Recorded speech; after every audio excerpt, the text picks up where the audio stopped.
at sort of that culmination point where the relationship ended for good and I was starting to see all of these real behaviors of his, I could look back on the relationship and pinpoint every single moment that I could have trusted myself. Looking back in hindsight on the relationship actually helped to like give me proof that the intuitive skill was there. I just wasn't able to see it. We'll make it out and fall in love tonight. On this episode of the Steph and Craig Show, we have podcast host, relationship clarity host, who uses the clearing work and EFT, Bre Wolta. Welcome to the podcast, Brie. Hi, I'm so happy to be here. You did it, I babe. did it. I'm like, now somebody else talk. I need to regulate. We are so happy to have you on the episode. When you reached out, your emails were just immediately, we're like, we want to talk to her. So if you wouldn't mind, talk to us a little bit more, because you do so many things. You are a podcast host, you're a relationship clarity coach, and I want to know about the clearing work and EFT. I absolutely love. So before like all that, how did you get there? What drew you to this line of work? So many things. I love when we can look back on our story and see everything makes sense, right? The journey, the steps in the journey all led you to this place. And when we're on the journey, we don't really know where we're going. It's sort of like we're walking blind. But then when we look back, we're like, oh yeah, that made sense. So I came to be a relationship clarity coach through my experience in healing from a narcissistic, toxic relationship. And while I was in that relationship, I had no idea what that was. I was so naive in like a very compassionate way of what relationships were and what people were capable of. So when I had watched, psychological thrillers or movies where people were cheating on each other or there's some sort of deception, obviously I was like, well, that's possible, but not to me. That's not going to happen to me. I don't attract those type of people. So I was in the dark for the first, I'd say 2-ish years of my relationship. We were together for almost 4. And it started very much as that too good to be true fairy tale. We call it love bombing, right? I didn't know that term when I was in it, but he was everything that I wanted. Everything that I was saying that I needed in a partner, he was showing up as.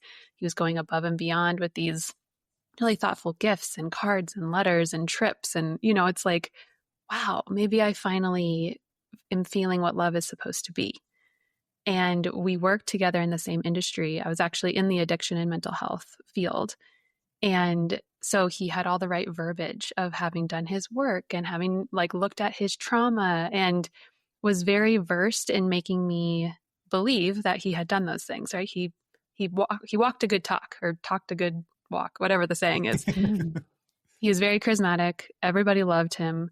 I was getting a lot of feedback from people, colleagues of mine that you're so lucky. Oh my gosh, you guys are together. You're like this power couple. It kind of felt like high school, right? And we were like the popular people, which really fed the validation of the relationship, which is important because as things started to change, I kept getting that feedback from people in the external, which really had me starting to second guess what I was actually experiencing and created a lot of self-doubt. It was like those little micro moments of self-doubt. I was like, I don't know, we're fighting a lot. And then I would bring that to someone and they'd be like, oh, but he's been through so much trauma and, communication's hard. Relationships are hard, right? Total dismissive of what was happening. And so things started to shift. And the first thing that I felt was really feeling anxious all of the time. And I would have, moments of anxiety in my past, but it was kind of like a steady state of anxiety and almost considered getting on anxiety meds because I couldn't find that regulation. I was feeling like there wasn't really that grounded, safe place in my body anymore. I was kind of just living up here. And so that was sort of the first key that I was like, this is kind of weird. But again, that thought of relationships are just hard. And I just need to do more to figure out why this relationship is not working. So I really threw myself into therapy and self-help books and podcasts and communication courses and trying to understand what I was doing wrong, trying to bring new skills to the relationship. And every time that I would bring something, it was sort of dismissed or I was just being told that I was causing more problems, that I just needed to stop making so many problems and then we wouldn't have them. So there was this feedback that I was the problem, essentially. If I would stop trying to fix something, then it wouldn't be broken. And it was just a lot of talking in circles. It was a lot of trying to share my feelings, which was really hard in the first place. And then being told that I was feeling wrong or that I was mistaken. What I know to be gaslighting now, I didn't know what that was in the relationship, but really spinning my reality around and focusing the blame on me. And as somebody who takes accountability and maybe more accountability than I should in relationships in my past, I really absorbed all of that responsibility. I'm like, I am the problem. I am the problem in this relationship. And it was a lot of defeat. And I was feeling so exhausted. Like the amount of energy that was going towards trying to figure out if a shoe was going to drop or if I was going to walk on the wrong eggshell or how to enter a conversation without pissing him off. It was like trying to be 10 steps ahead all of the time. And for anybody listening, if you've been in that situation, you don't even understand how much energy you're using until you get out of that relationship and you're like, whoa, I'm kind of bored, right? I like don't have 75 things to think about all of the time. Mm-hmm. So it happens slowly in these little micro moments. The metaphor of the frog being in the boiling pot of water. It's like all of a sudden you're boiling and you're panicking and you have to get out somehow and you don't know how, you don't believe you can, or maybe you try and then you go back, which was my case as well. It's really tough to get out of those situations. And so we did break up one time, went back because he came with all of the promises, right? I've changed and I see these now and you deserve better. And again, all of the words, all of the right words. And it didn't take too long after that, a couple of weeks for things to, really the train wreck to hit again, and was finally able to leave for good. But in my case, the narcissistic abuse, the malignant pain that he caused on purpose happened, it escalated after the relationship ended. So I had pieces of that towards in the downfall of the relationship. But then it hit a height after in our post-separation abuse that I was like, who is this person and what is he capable of? So far as needing a restraining order, needing to move houses, like my whole world just got flipped upside down and burned to the ground. And while I was moving through trying to make sense of that, first and foremost, like I was with this person for 4 years. Who is he? Like it was a really scary thing to sit with and trying to reconcile like his true nature and how could I have not seen it? And how did I choose a person like this? And what was wrong with me on top of also missing this person and missing the relationship? I use the word mindful in my podcasts and in my marketing because rightfully so. There's no better word. It's like, it's so confusing. And so when I came to the other side of that experience, I was like, I want to help other women figure that out because there were things that I had that were tremendously helpful. There were things that I didn't have that I wish I did. And so the way that I put together the programs that I have now for women is based on my experience. It's based on my training in psychotherapy. It's based in the addiction and mental health world that I was in forever. So it pulls on a lot of pieces of that, the journey, which is like, oh yeah, that's why I was in that field for so long. And that's why I was, in all of these clinical trainings. And it's important to mention that I'm not a therapist, but I have studied a lot of psychology and the principles around that. So I am a coach by nature, the relationship clarity coach. But I want to help women find clarity because when you're in the mindfuck, it's hard to make sense of it. And it's hard to get out of the self-blame, the embarrassment, the shame that you feel. I'm sorry you went through that. And I'm really happy to see you on this side of that. And just like your story of how, because there's so many different ways. There's women who that's all they've known. And so they don't know not to be in that relationship. And there's like, I guess it's not just women, but we're speaking to that in this sense. So that's the terms that I'm using. There's also ones that don't see it coming. So they don't know what steps to look for. They don't know what signs. Yeah. And it's just like, nobody is like, it can happen to anybody. And you're not bad or wrong or weak if it happens to you. Like, it can happen to anybody. Yeah. And you mentioned something that I want to go back and kind of like touch a little bit on. You said you're accountable, and accountability is that is such an important thing. But you went on to taking too much accountability. And that's one of the things that we do is we take accountability that was never ours to take. And I'm just curious if you are able to trace that back further in time of where you learned how to take on other people's accountability as your own. Oh my God. Yes. That's how I was not raised on purpose, but that was the result of the circumstance that I was raised in. So I was parentified from a very young age.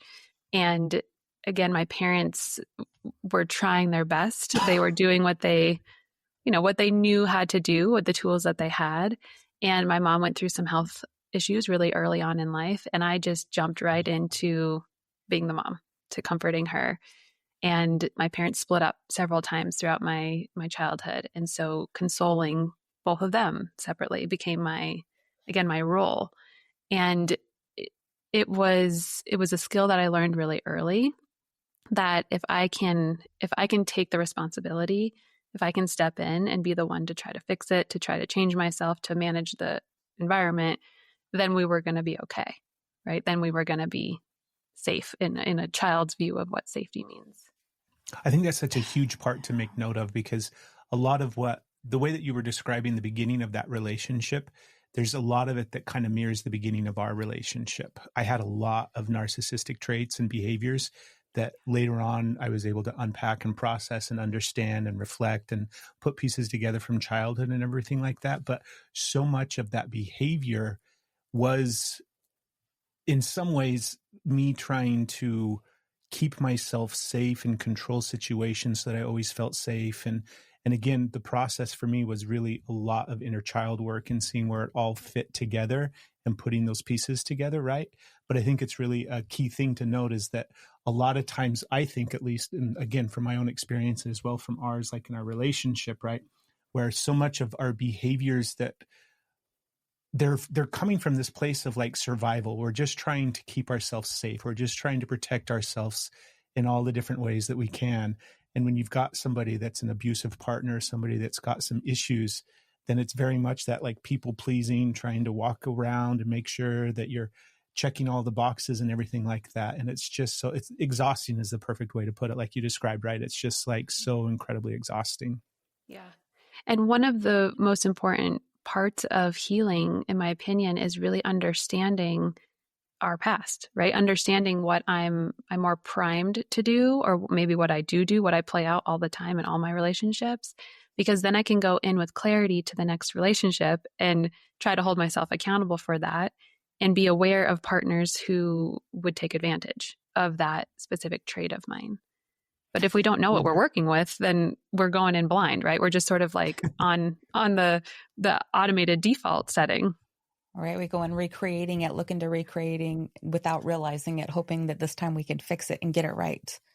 Yep. Yeah. Absolutely. Have you been able to look back at the beginning of the relationship and process through some of that and see what some of those early, not necessarily warning signs, but some of your early behaviors in the relationship or leading up to the relationship, maybe they're in that courting phase that you think not necessarily contributed to it, right? It's never explaining away somebody else's behaviors and actions, but just understanding again, so it doesn't repeat, right? So then you can kind of catch it the next time that it comes up in the relationship or in the beginning of a relationship. Yeah.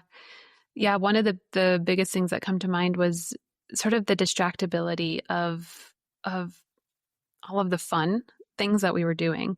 So at that period of time, we were both traveling a lot for work and together.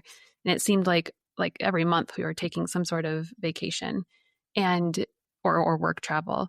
And so we were not really in reality, right? We were kind of like all of our conversations were focused. Yeah, we're focused on where we were going or what we were doing or the new exciting thing that was happening or whatever. Like it was very much sort of up in the clouds. And I have a couple of specific memories of being in the hotel room and something came up where I got triggered about work or like some sort of real conversation that I wanted to have. And it didn't get dismissed as blatantly as it did later in the relationship. The strategy changed, but he would sort of like. This episode of the podcast is brought to you by Woolly. Okay, real talk. Summer's here. We're sweating. We're traveling. We're living life. And you know what makes that all better? Good underwear. And we're not just talking about your regular old everyday undies. We're talking about merino wool underwear from Woolly. Woolly has our go-to underwear, tank tops, and t-shirts. And don't let the word wool fool you. They're not itchy or scratchy. Woolly clothing is light, breathable, moisture wicking, and so comfortable. It's not just about comfort for us either, although that's a huge benefit. Woolly's doing it right. There's no synthetics or microplastics in any of their clothes. Just natural, low toxic gear that feels good and is good for you. Oh, and a little insider tip, their French style thong and bikini are fire right now. I may or may not have a drawer full of them mixed in with my ultimate favorite cheekies, just like my personality. So if you're ready to level up your base layers, head over to woolly.clothing/Steph and Craig right now, and you can save 15% off anything at their website. Be sure to use that promo code Steph and Craig at checkout to get that 15% off. Once you go Woolly, you're not going to want to wear anything else. Like distract me and like, oh no, we don't need to talk about that. Like let's stay happy. Let's keep let's not ruin the weekend. And later that became weaponized, more blatantly. But I was like, oh yeah, I don't want to, ruin the weekend because I have a feeling, God forbid, that's happening because but what I should have seen or what I wished I would have seen in that was his inability to hold space, to sit in a real conversation, because conversations were great if they weren't trying to bring anything up that he was doing or that I was doing or what was happening in the relationship, or even what was happening, outside of the relationship work-wise that was causing me to not show up as like the fun partner. You had really important language right there. You started saying what I should have seen was, and then you immediately self-corrected and what I wish I would have seen. And that's an empowering thing. What I wish I would have seen, and now I know what to look for as opposed to should. Yeah. That is such, like, just the way you shifted that right there in that moment. I'm like, oh, that's way better. That feels way better than shitting all over yourself, right? What I wish I would have seen, because now I know what I'm looking for. And like how with all of that, I mean, first of all, who wouldn't have been swept up in that? Right. That was a very, like you're describing, I know that the toxicity from, because you said this was but still it sounds, even the way you're describing it, it sounds like, wow, like to be swept up in that would have been so incredibly easy. How has your relationship with trusting yourself since then? Because all the things that you wish you would have seen, was that something that was easy for you to hold, or was there are you rebuilding trust, or did you have to rebuild trust in yourself? Yeah, I had to rebuild it, because again, it happens slowly, right? It's not like you go in fully trusting yourself and then a week later you're like, I don't. It's sort of like all of these moments that you question that then you can justify yourself around. So as I started to see his more true nature come out about 2 years in, I would see him, like, he would respond really angrily to me for bringing up a feeling, let's say. And I would immediately jump in and say, oh, he had a hard day at work. Right? I brought it up in the wrong way. I used the wrong verbiage. It was the wrong time. I did it wrong. It was, again, the self-blame, instead of holding him accountable for being like, no, this is an important part of a relationship. And this is what I need. I need to be able to have this conversation with you. So it's like every time that happened, every time the justification came in, I discounted myself. I discounted the thing that I knew that I needed. And so when you do that for years, you get very practiced at discounting and looking externally for what's right. Right? I was trying to look to him to see what was right and believe everything that he was saying, or I was looking to other people to tell me that the relationship was okay, even though I knew it wasn't okay, but I wasn't fully willing to see it yet. And so at sort of that culmination point where the relationship ended for good, and I was starting to see all of these real behaviors of his, I could look back on the relationship and pinpoint every single moment that I could have trusted myself, right? Like I had a sense that he was cheating. Turns out he was doing that for several years, right? And so looking back in hindsight on the relationship actually helped to like give me proof that the intuitive skill was there. I just wasn't able to see it. Oh my gosh. Say that again, please. So we go through these things, these difficult relationships, and we don't see it as looking back as proof. We're like making ourselves wrong again. But you flipped that script. Will you just walk us through that one more time? I want to hear that again. Yeah. So when you can look back on all of the moments that you had an inkling that something was up, something was wrong, when you can look back on them as proof that your intuition was working, right? Like I saw it in that moment. Maybe I wasn't able to like hear it from myself, but I knew somewhere in my body that was wrong. Now I can work on the skill of listening to that better, but it was never broken. It was never gone. It was always there. I want to speak more to this, right? It's like go ahead, Brie. That's just such a powerful phrase for everyone to hear. Like that is such a powerful, well, totally. I'm not going to bypass and go right into the good. Was my mic right too close? I'm yelling. I'm so excited. I'm holding on. That learning how to trust yourself. That was something that I didn't have for years. It was like, I was taught to completely dismiss any of my instincts from that. That was my training. Yeah. And so relearning how to trust myself and trust that part without shame. And like the phrase that I had was like, I can trust myself. I always could. I just was taught how to not. I learned how to not. And so that is such a big thing. I think there's so much, I want to come back to that because that's such a powerful thing to say. I'm looking at this as proof that I can trust myself, not proof that somebody's doing something wrong and I knew it, not proof that I messed up, but like, oh, I can go inside. I can hear me. I can take a breath and I can hear me and I can trust that and I can move with that energy. And that is just such a different way that you've said that. I haven't heard anybody say it like that before. And it's just hitting me so profoundly. It's sinking in. It's sinking in so deep. It's like, ooh, my cells are like, ah. I'm so glad. It's not uncommon when I'm working with women, and I experience this too, where we're like, I saw the red flag. Like I saw it a week in, right? And so we on some level are aware that there was a red flag, that we saw it. And to your point of meeting yourself with compassion, if we go in judging ourselves, that shuts the door to being able to have curiosity. But if we go in with compassion, that opens the door to be able to understand more. So when we can get curious about our behavior, then we can shift it. But we can't shift ourselves from a place of judgment. It's never going to work. We just continue to berate ourselves. Mm-hmm. What are some of the things, Brie, that you've done that have really helped you kind of not just tap in and connect with that intuition, but continually trust it and lean into it and let it help you in the process of not just relationships, but life? Yeah.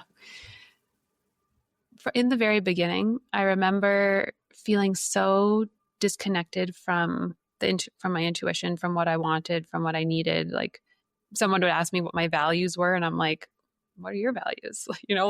Had no idea how to answer that question. And so I made a list. I made a list of what I liked. It's still on my phone. It's titled What I Like, like very, very rudimentary. And as I went through the day, I was like, I like black coffee. I like really hot black coffee. I like dark chocolate. I like going for walks with my friends, right? And it was like, I had to list it out, like who I was. I had to list out these things. And to your point about like the intuition, trusting yourself, it's hard to trust something that you don't understand, right? So I needed to first come to an understanding of who I was, and then start to trust the decisions that felt aligned with who I was.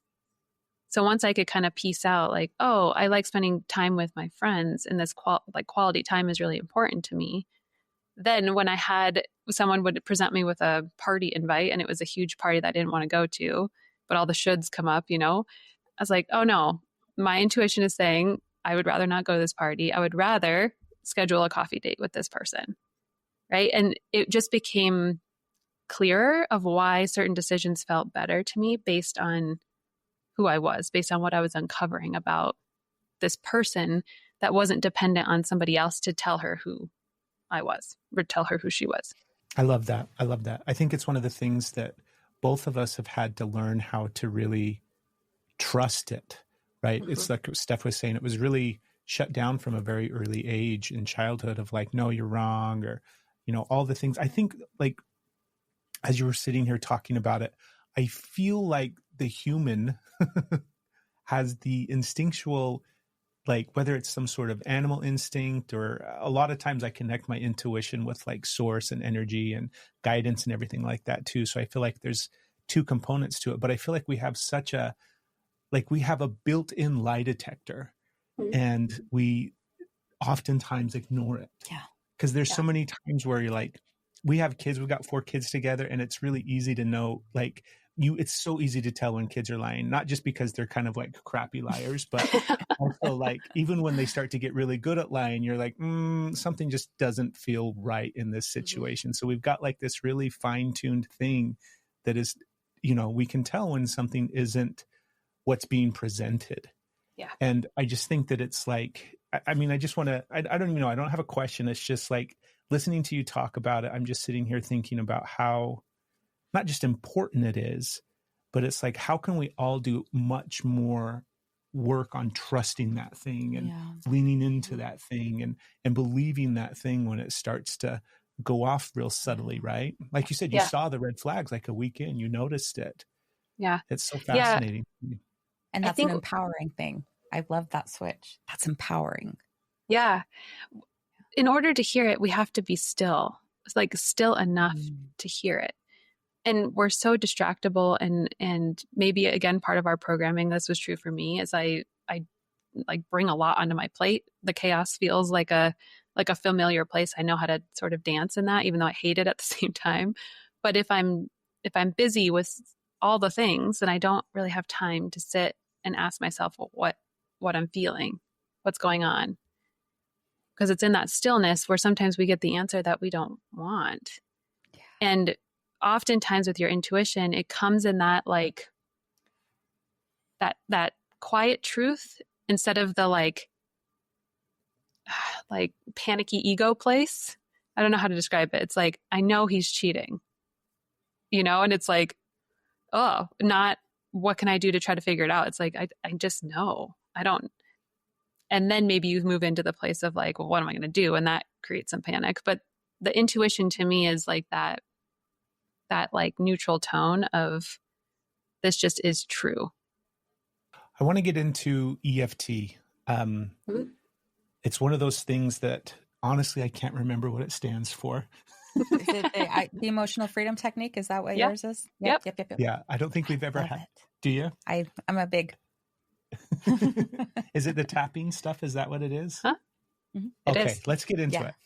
Yeah. Because I know that like Steph's a fan of it, but I don't think we've ever had anybody on the podcast talk about it. Yeah. I'm curious, Steph, what is your experience with it? How did you get introduced to it? Oh my goodness. Boy, I'm trying to remember. It was a long time ago. It's been around for a bit. I think it's one of the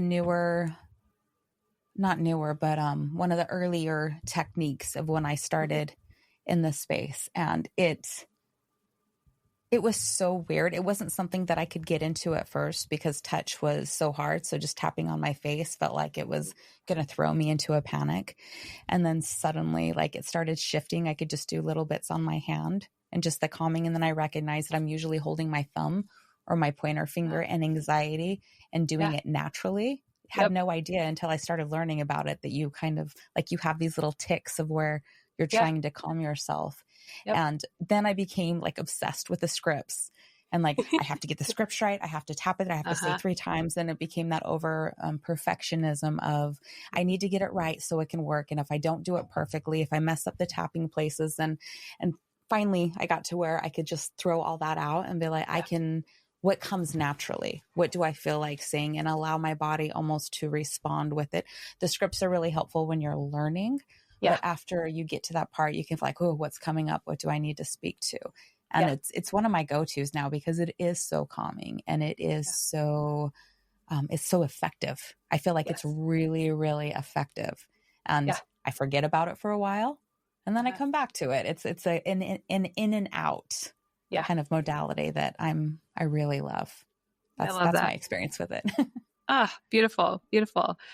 It's when I was introduced to it too, I was like, where was this when I needed it? Like, because what it is, for people who don't know, emotional freedom techniques is a somatic therapy. So it's a body-based therapy where we are using activation of the body to regulate the nervous system. Today's episode of the podcast is brought to you by Making Happy Couples. One of the things that helped us most in our relationship was actually making time to connect. Not just talking logistics, but real, meaningful, even playful conversations. That's why we're super fans of Making Happy Couples. They've created a whole line of games and card decks to help couples connect, communicate better, and have fun together. Like, why don't we talk for hours? This is packed full of thoughtful questions that start light and go deeper as you go. Or, why don't we date? You pick a theme based on your vibe, time, and budget, and then scratch off the card and let the adventure begin. There's even the why don't we laugh together if you want to keep it light and playful. Or the extra spicy why not when you're ready to go there. These aren't just games either. They're fun tools that are going to help you grow together, laugh together, and fall in love on purpose over and over and over again. So if you're ready to bring some spark and depth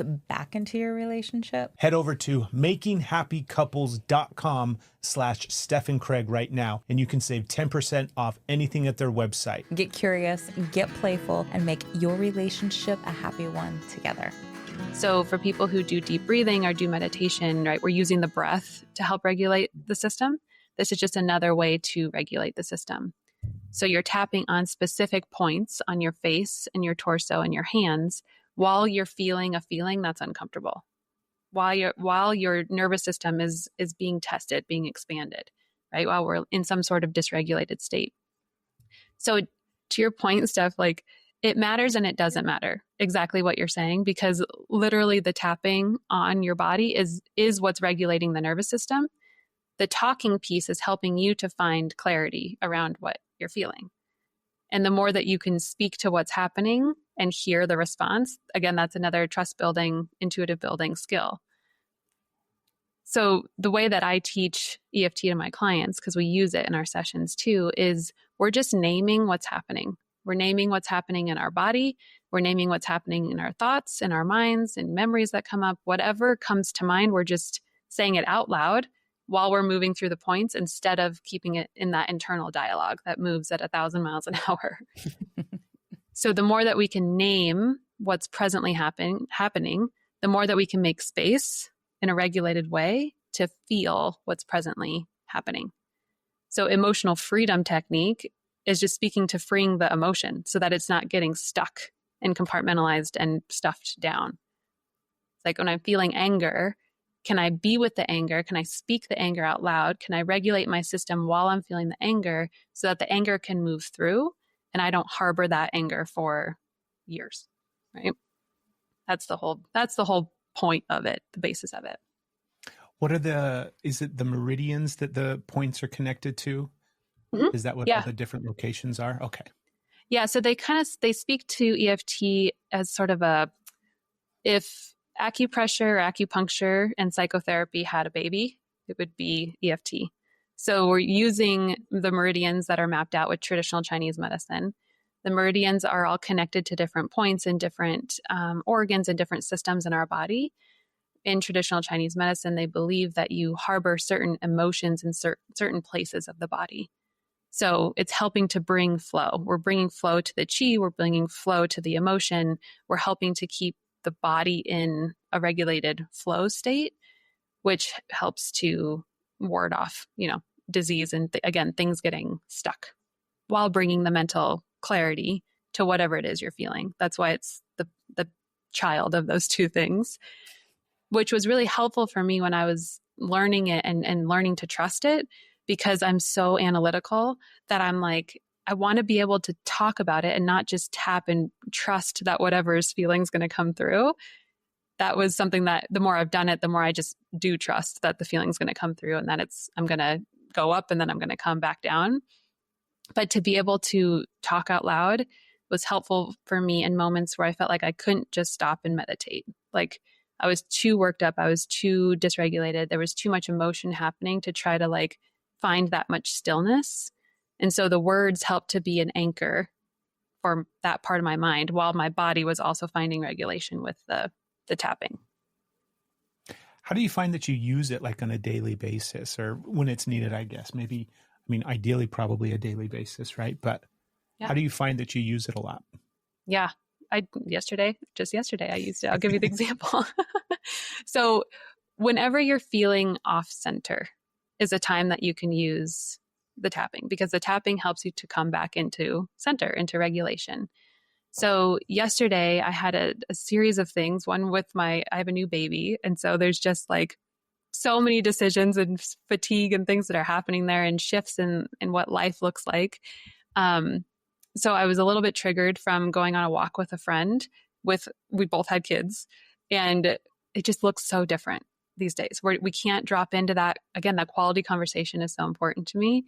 And so it was sort of this surfacey conversation, and we kept getting distracted by our babies and like got to the end of the walk, had to cut it short because my daughter was not having it and was just feeling so, in the moment, I was just like, I don't know what I'm feeling. So I sat down after I put her down for a nap, because that's what she needed, did some tapping and was just naming out loud, like, I don't know what I'm feeling. I don't like this. And that's how it started. As I'm moving through the points, I don't know what I'm feeling and I don't like this. I feel tightness in my throat is where I felt it in my body. The more that I said just those simple things, the more that I was like, oh, now I'm feeling anger. I feel angry because walks don't look like they used to.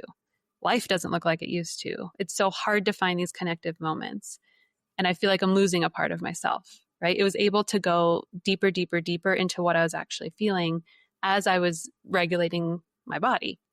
And so when I got to that, like when you say it out loud to yourself, like, I'm angry that life looks different, then the tears come. Then you feel, then I felt this release yesterday.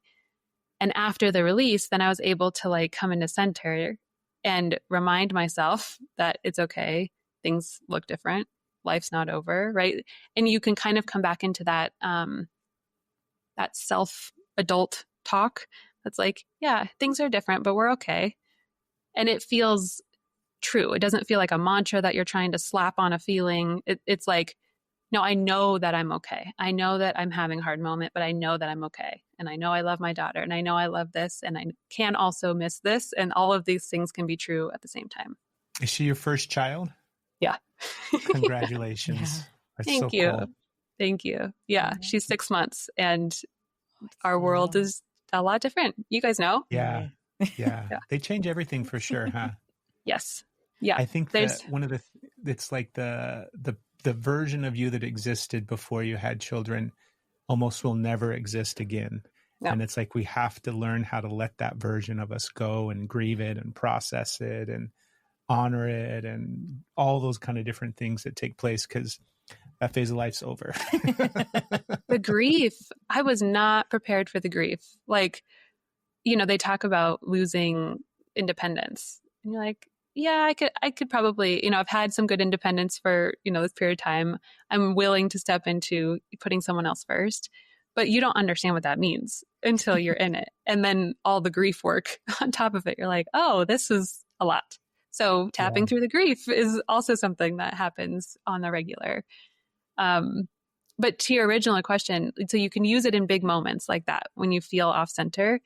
You can also use it like if you have a morning practice where you do some breathing, or you pull an oracle card, or you light incense, or you do something. It's like just moving through a couple rounds of, what am I feeling today? Where's my body today? And again, just naming what's present for you. And sometimes something comes up that you want to tap more through. Sometimes you're kind of like, no, I feel pretty clear that I'm centered right now. So it could be just a couple minutes that you go through a couple rounds of tapping just to bring that presence into the moment. I feel like I've been tapping and like having like this in and out practice. It's been years, like years and years. And every single time I have got to where I know like I wait till like I know what I'm tapping for, whether it's anger, anxiety, this like killer headache that if I can remember to tap on, I'm like, I always feel like I don't go into it until I know what I'm tapping for. And you just like made my brain go, what? I can use it to figure out what I'm feeling. Yeah. It's never coming up like, well, that's big.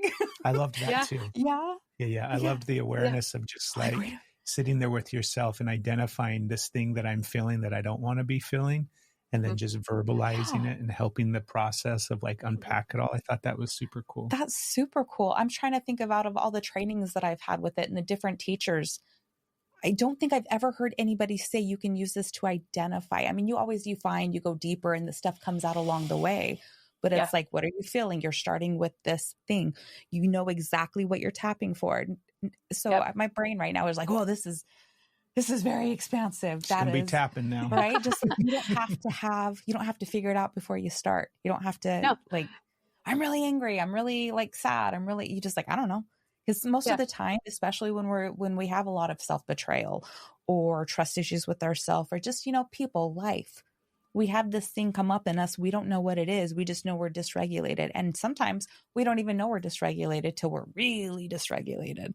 Yep. And so just to have that, like the continuing practice of, I don't have to have something in mind. I can just do this and let what comes up. I feel like that's so obvious, but maybe it's not, because again, I went through several trainings and I can't, whether I didn't hear it, I wasn't able to hear it, or it's not said, but this is the first time that this is registering, that I can consciously say, I've heard somebody say this. I love that. If you think about it, you've experienced this in other ways. Like when you get in a fight, right, with your partner or a friend or whatever, when you get flooded with emotion, you can't make rational decisions, right? That part of our brain actually goes offline, like scientifically goes offline. And so it's not until you can find some regulation that you can find some understanding around what you're feeling. So by just saying, I don't know what I'm feeling off. I feel the somatic, right? For me yesterday, it was the tightness in my throat. Just naming that while I'm moving through the points helps to regulate to the point where then you can lower that emotional flood enough to be able to see like, oh, this is what caused that. This is the reason behind that. So it's actually helping you find the answer. The more that you can use it to regulate the system while you're trying to figure out what's going on. But I understand that tendency to be like, I want to know and I want to do it perfectly before I sit down to do it. Yeah. It's unlearning the perfectionism around it. Yeah. Wow. Do you do you have like a short script or something can you walk us through that and like do a quick session for the people that are watching this on YouTube or Spotify where they're at, and just kind of take us through a little one? Are you up for that? Sure. Yeah. Yeah. Okay. Yeah. So people have a video of what's happening, or I'll cue it audibly and visually.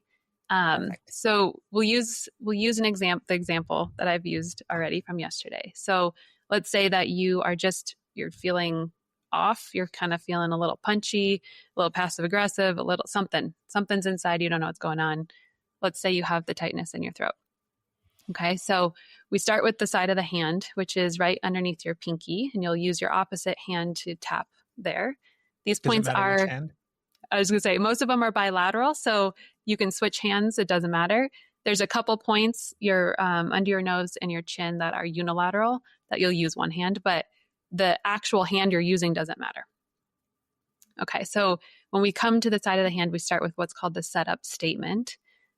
Again, terms aren't important. This is just for us to name 3 times what we're feeling and that we're willing to be present with what we're feeling. So we would say something like, even though I don't know what I'm feeling, I know that I'm safe to be with this feeling. Even though I don't know what I'm feeling, I'm safe to be with this feeling. Should we repeat it? Should we give that demo for this? Yeah, okay. Let's do that.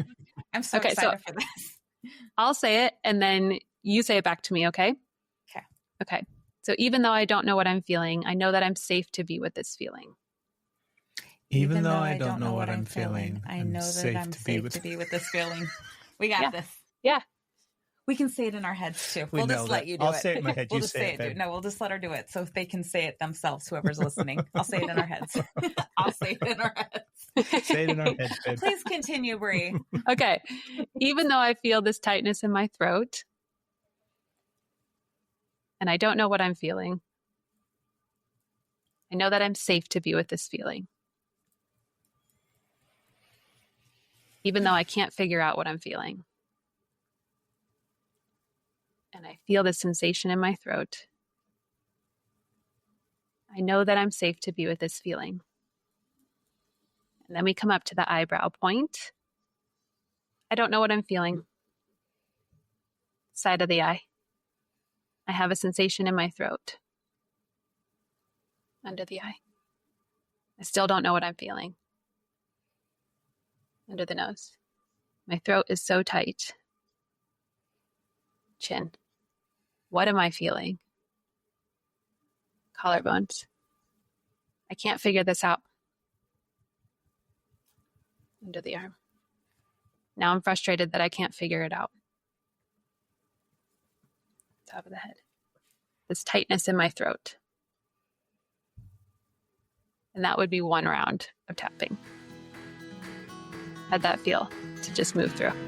This episode of the podcast is brought to you by Heritage Still. The newest season of The Bear just dropped, and there's nothing that makes me feel more like a professional chef than using our Heritage Still stainless steel cookware anytime I'm cooking. Hell yeah, chef. This is serious heirloom quality cookware, handcrafted right here in Tennessee. It heats evenly, it cleans up fast, and it feels like it's made to last. Honestly, it feels like the kind of cookware that you'd be able to pass down to your grandkids. None of their cookware is coated in that toxic non-stick chemical crap. It's high-grade, multi-clad stainless steel and built for everyday use. So if you're ready to stop replacing all of your cheap pans every other year, do yourself a favor and upgrade to Heritage Still cookware. Head to heritagestill.us/Steph and Craig.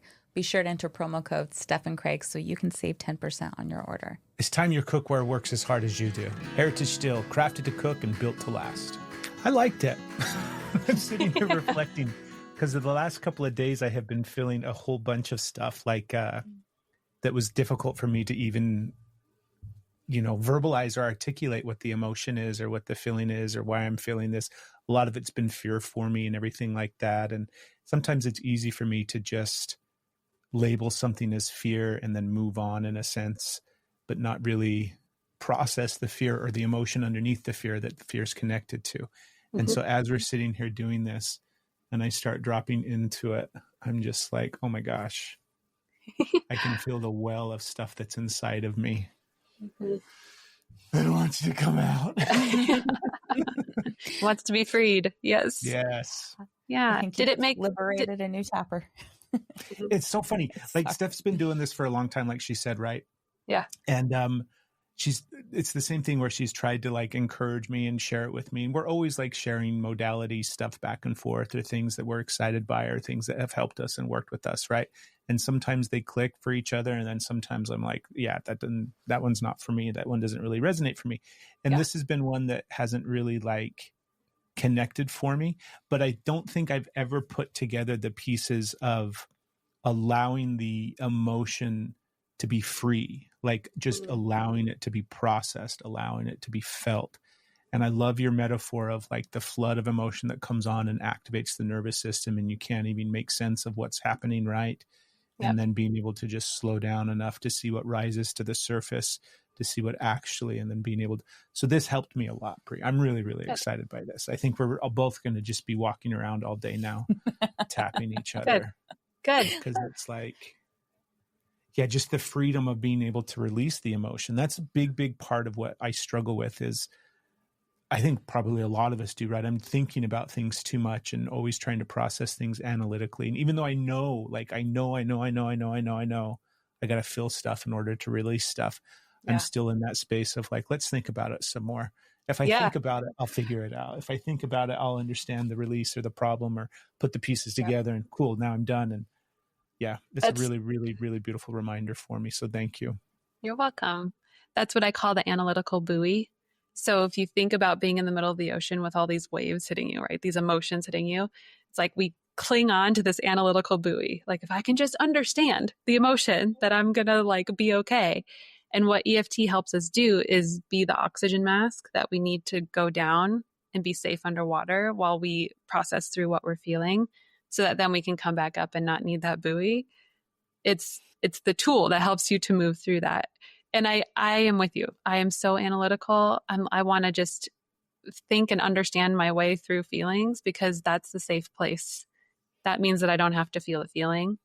But the more that you can teach your body that you can be safe while you're feeling feelings, the easier it's going to be for you to drop into that, because we're not taught how to be with strong emotions, right? Like I would say very few of us are taught how to be able to feel anger and sit down with it and move it, or feel fear and sit down and get curious and move it, or sadness or grief, these feelings that we don't like to feel, that we've categorized as bad feelings.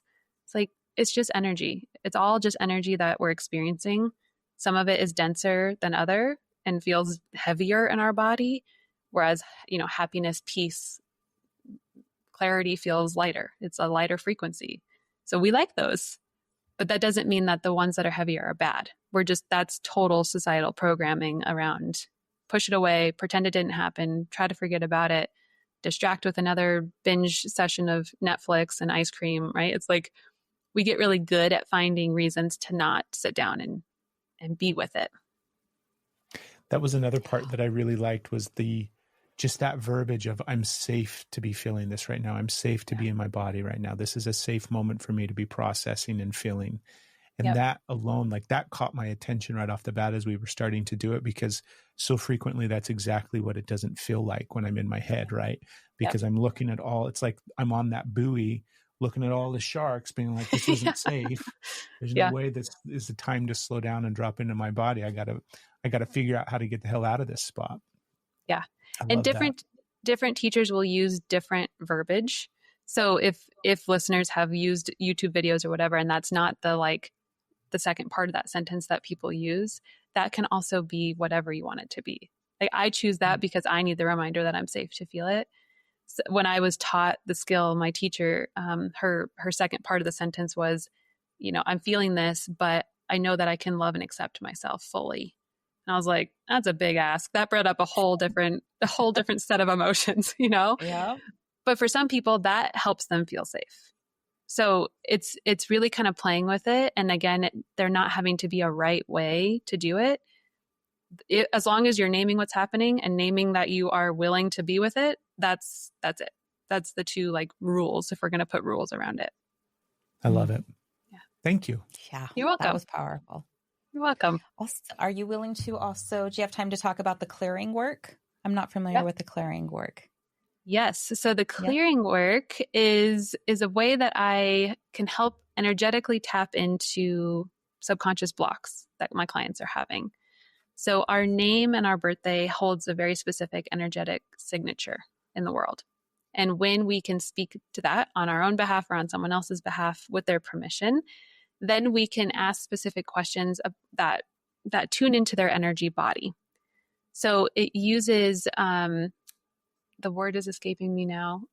Muscle testing is the common word. Are you guys familiar with muscle testing? Yeah. So you can test your body when you ask a yes or no question.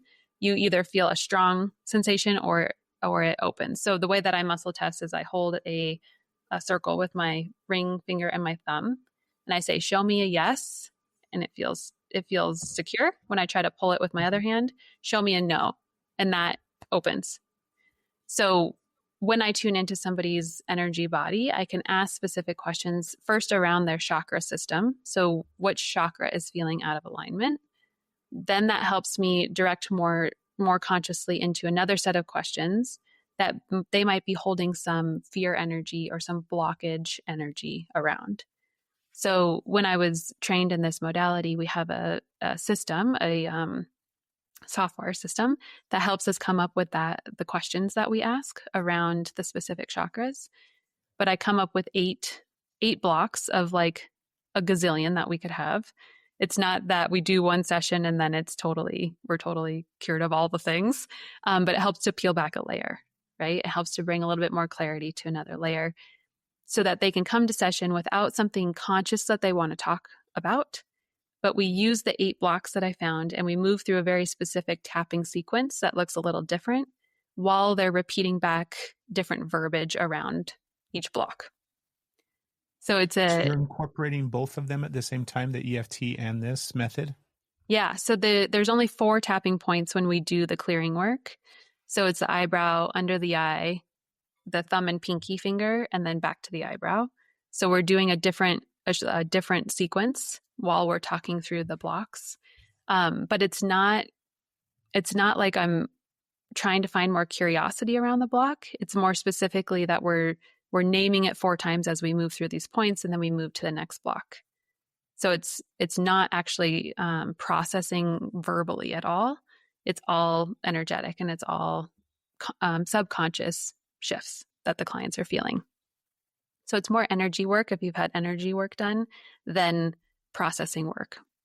Do you also on this, is this one that you're just working within the body, or are you also going in and tapping to see like where in the lineage it's showing up and where it was created, how far back it goes? Do you do that as well with it? Or This is that? Yeah. So some people do that in more of the like Akashic records and well, not just Akashic records, but there are different modalities that you can use to kind of look at lineage pinpoints.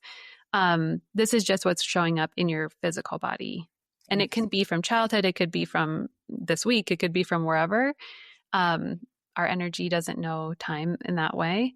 So it's more focused around where is it showing up in your body right now. This is awesome. There's so much here in this space. There's so much here. I don't want to, like, we're on such a good vibe right now. So I don't know if this will be another episode. Bring it down, babe. Bring it down. I know I don't want to bring it down. Let's lower the but vibe. I think I totally don't want to do that. But there's something that's been sparking in my mind that I want to ask you a question on. It was going back. If like we still got some time. So we still got some time. We're feeling good. Everybody, like, if you're not already following Brie, like, we're going to give her details at the end. She's going to give her details. You totally need to go do this and work with her. We're excited to work with you more and talk with you more. I know I am. I am loving this. But back at the beginning of the podcast, one of the things that you were talking about where you were navigating this relationship, and some of the things of how everybody was, how the way that he showed up was with such a light and everybody thought he was so wonderful. And they were telling you, even when you were trying to communicate things were off, they're like, yeah, but he's gone through this so much, like very much giving you in a space of, you need to be more accepting. You need to appreciate what you have, and kind of dismissing you and shutting you down. And when it came time to end that relationship, you mentioned how chaotic it got with him.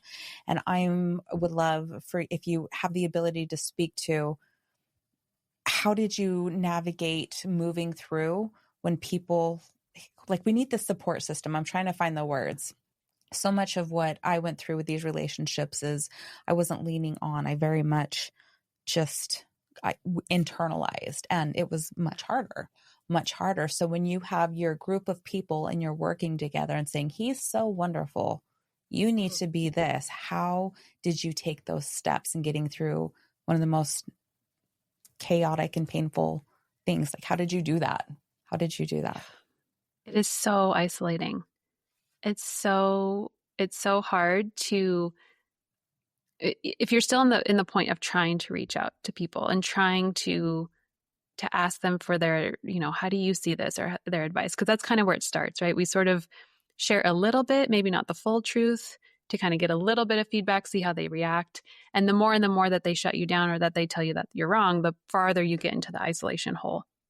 And so we're sort of like trying to test out how they're going to react when we still feel like embarrassed around what's happening too on some level. Yeah. So it's hard to explain to somebody what's happening when you don't even know what's happening yourself. And it's even harder to do that when you try to explain it and then you're told that you're wrong. Again, that chips away at the self-trust over and over again. To your point, we end up by ourselves. Our whole world just sort of folds in on itself, and it's all within our own mind that we're trying to make sense of what's happening. And we can't do that because our reality is so skewed in these relationships, right? We're being told that we're wrong. We're being told that we can't trust this. We're being told that we're the problem. We're being fed this stuff over and over again. And we start to believe it. And so thankfully, in my experience, I had two girlfriends in particular, and a guy friend who would hold the space without telling me what I needed to do. Because when two things happen. Someone tells you what to do and you get very defensive because that shines a light on something that's wrong with you, or they start to tell you like this person is horrible, which wasn't my case because he was sort of putting a different portrayal on things. But in some cases, they'll tell you like, what the fuck are you doing? Like, get out of this relationship. And then you start defending the other person. And so finding a safe space of like people is so important who can hold space. Maybe they don't understand, maybe they don't agree with what you're doing, but they're willing to sit with you and just be like, I hear that you're in a lot of pain right now, or I hear that you're in a lot of confusion right now. Are you open to how I see this, right? And in like a more emotionally intelligent person is able to hopefully hold that non-judgmental space for you. So I, in my case, had a couple friends who were able to sort of do that for me. But I know that's not the case for a lot of people.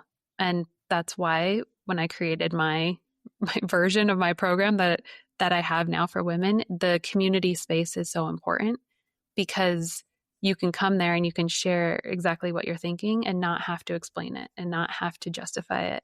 And you're not being told you're wrong. You're not shamed because, I went back to him again, right? I have my eyes open this time. I went back. I want to see, I need to know if this time is going to work, right? We work through all of that stuff in the community space, but people understand. They understand there because they've been through it. And so it's easier to show up in that vulnerable space with somebody who's been through it because they're like, I get it. I get sometimes that you have to go back a couple of times before you really see their real selves, or you really feel like solid in your bones that leaving is the right choice. And it takes us all a different amount of time to get to that realization. But it will be a more easeful process if you're in community with people who can help you go into that with your eyes open versus shaming you for whatever's happening. I think that's such a key thing right there. People just holding space for each other, right? Free from judgment and just giving you the opportunity to be heard and seen and validated in the sense of like, yeah, this is real and this is what you're going through. And I'm not judging any part of it. Listening to you say that in the context of this situation in regards to relationships and things like that, oftentimes that's the biggest thing that has helped us with just communication with each other. There's so many times where it's like, I just need somebody to hear my experience. I don't care what their experience is. I don't care what they're going through. I don't care what this brings up in them. I just need somebody to validate and hear me. So I think that's such a really key thing. And the reality is that we don't all have friends or family that are able to do that. Sometimes we need to hire the professional the therapist, the coach, the whatever that can be that safe space for you. Because especially when you've been gaslit and in the mindfuck of it all, you need somebody who's based in reality to help you start to understand what's real, what's not, what's acceptable, what's not, what's healthy, what's not. Because your frame of reference is not, it's tilted. So it's at least a 2-person job most of the time. I agree. I wish that was something that more people would lean into instead of there is that, you mentioned the embarrassment, and it's wild how much shame and embarrassment is there. And we understand now on the other side, it's not our embarrassment. It's not our shame. We're actually holding their shame and embarrassment and feeling like it's our own. But when you're in it, that thought doesn't you're just trying to really navigate. This episode of the podcast is brought to you by routine. You know how some morning your brain's just like, come on, let's go. And your body's like, that's okay. I'm good. I'm going to go back to bed. All too well. That's why we've been starting our day with morning routine. And it's been a total reset for us. Morning routine is a simple blend of apple cider vinegar, Himalayan sea salt, and 6 essential electrolytes that are needed to rehydrate your body fast and get you in gear for your day. It's clean, it's natural, and it actually tastes really good. It's like fresh lemon water with a little extra magic. No sugar, no junk, no weird ingredients. Just real hydration that helps with energy, focus, and getting your day feeling right and ready to go. If you want to feel better in the morning without relying on stimulants, head over to yourroutine.com/Steph and Craig and be sure to enter promo code Steph and Craig to save 10% on your order. Make healthy hydration your habit and start each day strong with morning routine. And a lot of times we have that reflected back, how society hasn't been really kind on that. How could you have stayed so long? You might, like, the way that they re-traumatize and re-abuse women with that, make it like their fault on the ways, is just, it just builds that isolation need. And so understanding, like, just having some examples that you expressed on what healthy support looks like, you can, like, oh, this isn't healthy support, I'm not going to go that direction. I understand now what healthy support. So just giving like some key phrases. And maybe you have a really good person in your life that doesn't know what to do, but wants to be there for you. And you're like, okay, let's try this. I need you just to hear me in this space. I just need to vocalize and say this out loud without you telling me what you think I should do. Can you hold space? And they're like, yes, I can do that. Yeah. So it's just like these tools that are coming up, because it's such a nasty experience to go through. And I would say, unless you've been through it, you can't judge somebody else. And if you've been through it, which most of us have, it's really sad how many people have experienced this and are experiencing this. And then people that are in it right now, and like, he's like, I didn't even recognize it. I didn't know that this was abuse. Maybe this has been in my life my whole time. So I thought this was normal. Mm-hmm. And the thing that you said, like, really hit. I just need to do better. I need to quit making it a problem. Like, I had that said, it's only a problem when you make it a problem. We're fine unless you're here. We're fine. Like, and I'm like, oh, I'm the problem. I'm the problem. I'm the problem. And that just, like, your soul feels that. Your soul goes in and is like, I'm the problem. And just to have that loving, that space, we do need people who are in, like, your position in this, that are offering the support, that have this community. Because you don't know what you don't know. You don't know how to break free from what you don't know how to break free from. And as you said, like, it gets really scary. Most people leaving an abusive relationship, they're not like, oh, shucks, see you later. It becomes a very scary place. It can be very dangerous to the utmost level. And you need people that can help you with that, and that have resources and help you say, well, like, this is when you need to get police involved. This is when, just so much. There's so much that we can't possibly know how to do it on our own. No, we can't possibly. When you are looking on a relationship from the outside, it's so easy to be like, that's not how you should be treated. And this is abuse. If we're looking at an abusive or even an unhealthy relationship, you're like, why are you putting up with that? But the person who's in the relationship is experiencing, in this case, gaslighting, right? They're being told that they're wrong about everything. They're being told that it's their problem, that they're the problem of the relationship. And they're being, like, jostled back and forth between these really bad moments and these really good moments. And when there's a good moment that happens, all of the hope comes back. We erase all of the bad things that have happened because now he's showing up and now this is who he really is. He didn't mean it. He didn't mean to push me. He didn't mean to yell at me. He didn't, he's sorry. And abusive relationships are not bad 24/7. Part of what keeps us stuck in these relationships are these little glimmers of hope. I call it potential land that we get stuck in, where it's like, if I'm living in potential land, all of these things that I want in the relationship are coming true. And if I'm there, I don't have to really realize that they're not coming true, right? So we hold on. And it's this nasty cycle that we get in where things are going to be great and he's promising the world. And then it starts to slowly crumble and then it really goes to shit. And then he comes back, and it's just like, every time that happens, we still think it's going to be better next time. We still want to give the benefit of the doubt. And so unless you're living that, unless you're experiencing the push and the pull, coupled with all of our past shit that makes us believe that this is normal, or all of our past belief systems that are so rooted that we're actually not lovable, we're actually not worthy. It's like, it's so hard to pull yourself out of something when you're so immersed in it. So it's so frustrating, I know, for people on the outside to be like, why can't you see how lovable you are? Why can't you see that you deserve better? But until we can get that belief shifted in the person who's experiencing it, they're not going to believe that they can leave the relationship. They're not going to believe that they can find somebody better or that something better is possible. So all of that to say, it's so complicated while we stay in these relationships. It's not just like, oh yeah, you should leave him. Like, yeah, duh. Okay, that's easy. That's not how it goes. Brie, this has been so awesome. Yeah. Thank you. Thank you so much. This has been so like, there's been so many little key moments for me that I'm just super excited to like, oftentimes we'll do this where we'll have somebody come on the podcast that will speak to and spark different things that we're experiencing right now. Yeah. And this was the exact same thing. So I'm so excited. Yay. Where can people find you? Do you have anything exciting coming up that you want to share? My podcast is what I'm currently like all into at the moment. All my creative energy is going there. It's called Heartbreak to Wholeness. And it's for anybody who's in the mindfuck of it, trying to make sense of what's happening, trying to find some healing, some understanding. And then my website has a bunch of free resources for women if they want to just, dip their toe in to see where they are in the process, or if they're ready to schedule a free session, I have that available too, to talk about if my more immersive opportunities are helpful. What's your website? BreWolta.com. So BREWOLTA.com. Excellent. We'll put all this stuff in the show notes as well so that there's easy links for people to find. Perfect. We appreciate you.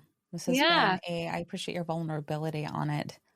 Just being able to speak so clearly about that and what you've went through to those points, it's like, I feel like unfortunately, so many people are going to be raising their hands and being like, oh, recognizing patterns, and now they have resources. You're saying you offer a lot of free resources on that on your website. And like anybody who's in a domestic violence experience, there's also the hotline.org, which is great. That's going to help you with your area. So we've got brewolta.com and the hotline.org are good resources on that. And plus, also like the clearing work that you spoke about, that you offer, the EFT, if you were able to go through and get a little tab, you can keep hitting that on replay and just getting and see what comes up and just experiencing that, so that you've offered so much. This has been a great conversation. Yeah. Thank you. So much. You guys hold wonderful space for your guests. And in listening to your episodes prior to this, the dynamic that you guys have is just really beautiful. The way that you come across via podcast is very warm and open and accepting. And I know that your listeners feel that, because I felt that when I was listening to you. So thank you for the invite. Thank you so much, Brie. Thank you. We'll see everybody on the next episode. We got a wild ride. Wait and see, you and me. We were meant to be. Thanks for listening to The Steph and Craig Show. There's new episodes of The Steph and Craig Show every week. And if you're resonating with our podcast, please take a moment to rate, review, subscribe, and share it with somebody. And be sure to check out some of these clips as well. Thanks for being here, and we'll see you all next week.